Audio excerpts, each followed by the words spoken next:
दोस्तों, भारत अब दुनिया के सबसे एडवांस फाइटर जेट प्रोजेक्ट में एंट्री कर चुका है। अब क्या ये कदम भारत के लिए गेम चेंजर होने वाला है, इसके ऊपर आगे बात करेंगे। इसके अलावा 5800 करोड़ रुपए में भारत को ब्रह्मोस का एक और मेगा ऑर्डर मिलने जा रहा है, जिसके लिए वियतनाम के राष्ट्रपति भारत दौरे पर आ रहे हैं। जानते हैं डिफेंस से जुड़ी इन दोनों खबरों के बारे में इस वीडियो में डिटेल में। दरअसल भारत ने अब आधिकारिक तौर पर छठी पीढ़ी यानी 6th generation fighter jet programme में शामिल होने के लिए कदम बढ़ा दिया है। रक्षा मंत्रालय के अनुसार भारत ने दो बड़े इंटरनेशनल प्रोजेक्ट में अपनी रुचि दिखाई है। पहला है GCAP, जिसमें यूके, जापान और इटली शामिल है। दूसरा है FCAS, जिसे फ्रांस, जर्मनी और स्पेन मिलकर काम कर रहे हैं। खास बात यह है कि भारत ने इन दोनों प्रोग्राम्स में औपचारिक रूप से आवेदन किया है और अब इनके जवाब का इंतजार कर रहा है। अब सवाल उठता है कि ये प्रोग्राम आखिर है क्या। आसान भाषा में समझे तो ये ऐसे प्रोजेक्ट है जिनका मकसद भविष्य के सबसे एडवांस फाइटर जेट बनाना है। ये जेट सिर्फ तेज या स्टेल्थ ही नहीं होंगे, बल्कि इनमें आर्टिफिशियल इंटेलिजेंस का भी बड़ा रोल होगा। यानी ये जेट खुद से कई फैसले लेने में सक्षम होंगे और जरूरत पड़ने पर बिना पायलट के भी उड़ाए जा सकेंगे। लेकिन इन दोनों प्रोग्राम्स में फिलहाल कई चुनौतियां चल रही है। FCAS में फ्रांस और जर्मनी के बीच तकनीक और जिम्मेदारी को लेकर मतभेद सामने आए हैं, जिससे प्रोजेक्ट की गति धीमी पड़ गई है। वहीं GCAP में फंडिंग और काम के बंटवारे को लेकर साफ सहमति नहीं बन पाई है। कुल मिलाकर दोनों ही प्रोग्राम अपनी शुरुआती उम्मीदों के मुताबिक तेजी से आगे नहीं बढ़ पा रहे। यहीं पर भारत की एंट्री अहम हो जाती है। भारत ने सही समय का इंतजार किया और अब इन प्रोग्राम्स में शामिल होने के लिए कदम उठाया है। इससे भारत को एक मजबूत पोजीशन मिल सकती है, जहां वह अपनी शर्तों पर साझेदारी कर सकता है। भारत अब सिर्फ एक जूनियर पार्टनर बनकर नहीं, बल्कि बराबरी के स्तर पर काम करना चाहता है, जहां उसे तकनीक, काम का हिस्सा और बौद्धिक संपदा में उचित भागीदारी मिले। भारत के इस फैसले के पीछे कई कारण है। सबसे बड़ा कारण है कि भारत इस वैश्विक दौड़ में पीछे नहीं रहना चाहता।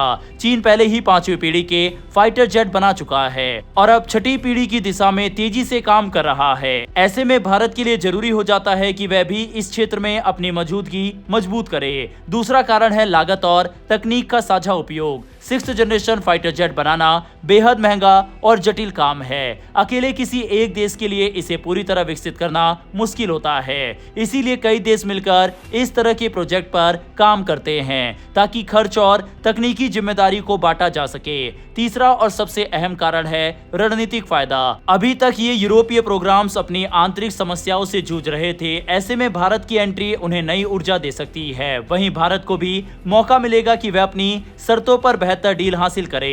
यही वजह है कि इस कदम को एक तरह से मास्टर स्ट्रोक माना जा रहा है। साथ ही भारत ने यह भी साफ किया है कि इन इंटरनेशनल प्रोजेक्ट में शामिल होने का मतलब ये नहीं है कि देश के अपने प्रोजेक्ट रुक जाएंगे।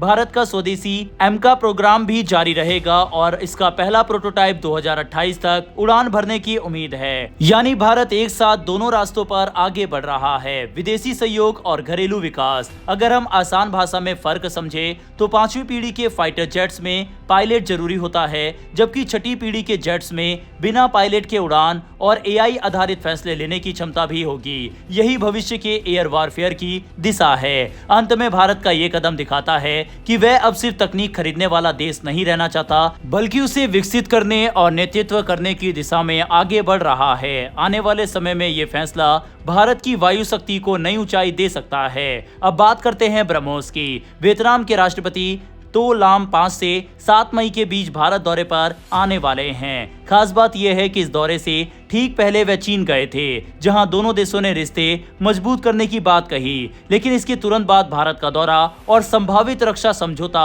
चीन के लिए चिंता का कारण बन सकता है। रिपोर्ट्स के अनुसार भारत और वियतनाम के बीच ब्रह्मोस मिसाइल को लेकर करीब 5800 करोड़ रुपए यानी लगभग $700 मिलियन की मेगा डील हो सकती है। ये सिर्फ एक सामान्य हथियार खरीद नहीं, बल्कि इसे एक सिस्टम ऑफ सिस्टम्स पैकेज माना जा रहा है। यानी इसमें सिर्फ मिसाइल नहीं, बल्कि उसके रखरखाव, मरम्मत और संचालन से जुड़ी सुविधाएं भी शामिल होंगी।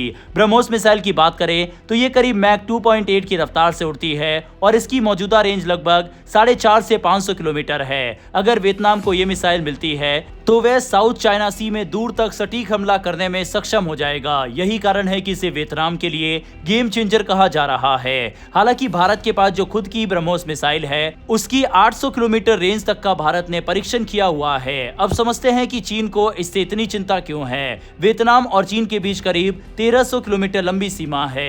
इसके अलावा साउथ चाइना सी में पार्सल और स्पॉटली द्वीपों को लेकर दोनों देशों के बीच लंबे समय से विवाद चल रहा है। ऐसे में अगर वियतनाम के पास ब्रह्मोस जैसी तेज और सटीक मिसाइल आ जाती है तो उसकी सैन्य क्षमता काफी बढ़ जाएगी। एक और अहम पहलू है, चीन की ज्यादातर आबादी और महत्वपूर्ण सैन्य ठिकाने उसके पूर्वी और दक्षिणी हिस्सों में हैं। आंकड़ों के अनुसार चीन की लगभग 94% आबादी उसकी 43% क्षेत्र में रहती है। ऐसे में वियतनाम की भौगोलिक स्थिति उसे रणनीतिक बढ़त देती है, क्योंकि वहां से चीन के अहम इलाकों तक पहुंच बनाना आसान हो सकता है। वहीं इतिहास भी इस चिंता को और गहरा करता है। 1979 में चीन और वियतनाम के बीच युद्ध हुआ था, जिसमें चीन को उम्मीद के मुताबिक सफलता नहीं मिली थी और उसे पीछे हटना पड़ा था। ये घटना आज भी चीन के लिए एक संवेदनशील मुद्दा मानी जाती है। ऐसे में एक मजबूत और आधुनिक वियतनाम चीन के लिए नई चुनौती बन सकता है। भारत के नजरिए से देखें तो ये डील सिर्फ एक रक्षा सौदा नहीं बल्कि एक रणनीतिक कदम है। जिस तरह चीन पाकिस्तान को हथियार और रक्षा तकनीक देता है, उसी तरह भारत अपने साझेदार देशों को मजबूत कर रहा है। इससे क्षेत्र में संतुलन बनाए रखने में मदद मिलती है। इसके अलावा ये डील भारत के रक्षा निर्यात को भी बढ़ावा देगी। भारत का लक्ष्य आने वाले वर्षों में अपने डिफेंस एक्सपोर्ट को काफी बढ़ाना है और ब्रह्मोस जैसे हाईटेक हथियार इसमें बड़ी भूमिका निभा सकते हैं। पहले फिलीपींस और फिर इंडोनेशिया के साथ समझौते के बाद अब वियतनाम के साथ संभावित डील इस दिशा में एक और बड़ा कदम है। बहरहाल दोस्तों, क्या भारत जिस तरह से अपनी सुपरसोनिक मिसाइल को इन देशों को दे रहा है, क्या ये सही फैसला है या नहीं, इस पर अपनी राय कमेंट बॉक्स में लिखकर बताइएगा। फिर मिलेंगे ऐसी एक नई वीडियो के साथ। धन्यवाद। जय हिंद, जय भारत।